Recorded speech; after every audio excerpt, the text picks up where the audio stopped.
State, Rich Saul. Rich Saul, number 61, is the Rams co-captain and all-pro center.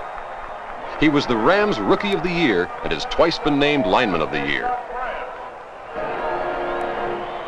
I think the thing I've enjoyed most about playing football is the camaraderie with the guys. It's something I think people search for in life, be it in Elks clubs or they get in bowling leagues or whatever, and they try to get this one for all for one type feeling. And I think you get that in football.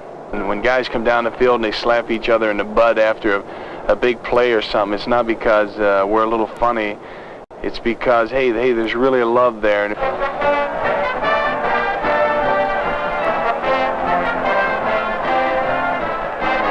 Number 10, Jim Zurn, is the hottest young quarterback in the NFL today.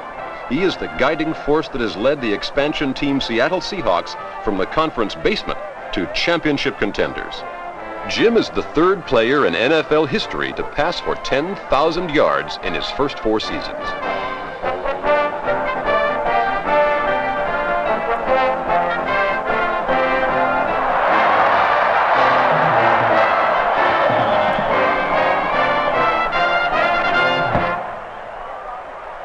The best thing about the game is the camaraderie among the ball players.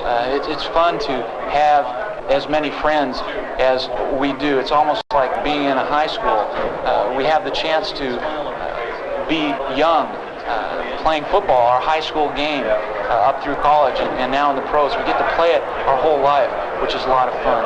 The only thing I don't like about the game is the cuts. Now, you hear cuts. It's when a ball player gets kicked off the team.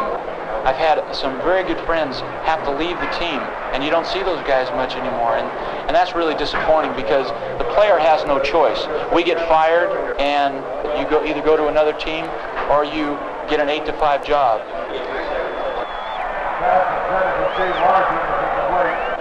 Every situation is different in the NFL on every single play.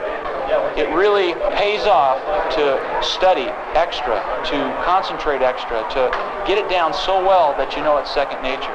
You can't study enough. You got to dream about it. You got to look at films. You got to go out in the field. You got to go over those plays in your mind. And then when Sunday comes, you get the job done.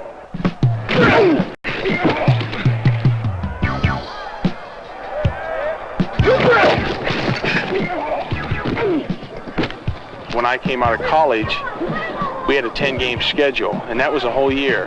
And in pro football, my first year, it was 20 games plus playoffs. So when I had finished 10 games, we weren't even halfway through yet. As far as young ball players coming into pros, I would suggest that they get ready for a lot of hard work. And I remember my rookie year, I think 87 rookies made it in 1970. And on this team alone, there were 67 first-year men, and 2 of us made it.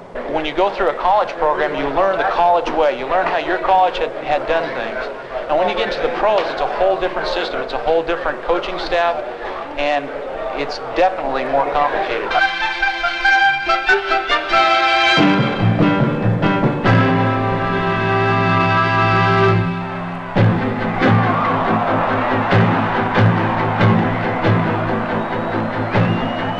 Last of all, and the thing that I put very important, is you just got to enjoy the game. That's what I look for in a ball player. If he enjoys the game, that's even more important than ability, I think.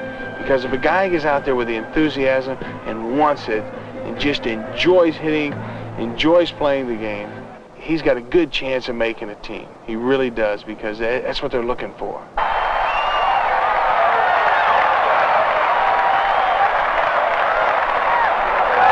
I got a baby on the way, a house, a really neat wife. The money aspect is no problem. A lot of people would call that victory, and I think that's the toughest thing to handle for me because it doesn't mean a thing, and you got to keep that in the right perspective.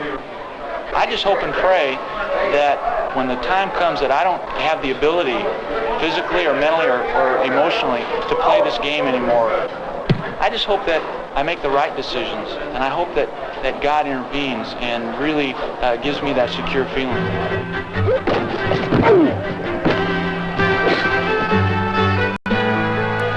And I don't like to lose. I think I've learned more from the losses than I have from the wins. It's just like in life. I think when the Lord allows things to happen to me, I praise the Lord for the hardships that He's put in my life, because I become a better person for it. If you're going to be a successful football player, or anything, you have to make that commitment. Each and every second of every minute I'm out there, I try to give my all towards winning, as Christ did for me. People ask me, is it possible for you to be a Christian and yet be an animal on the field? As far as getting somebody down and biting their nose off, that's something I don't condone. But what I do condone is I love to go out there and hit people with all the love I can muster up. It's like, you know, some of the best friends on other teams and I play against are like Jeff Seaman and Monty Johnson, and I can't tell you how many times I've hit those guys and how many times I've hit them with all the love I can muster up. And they're the first ones that I look at when I go to conferences, because I love those guys so much.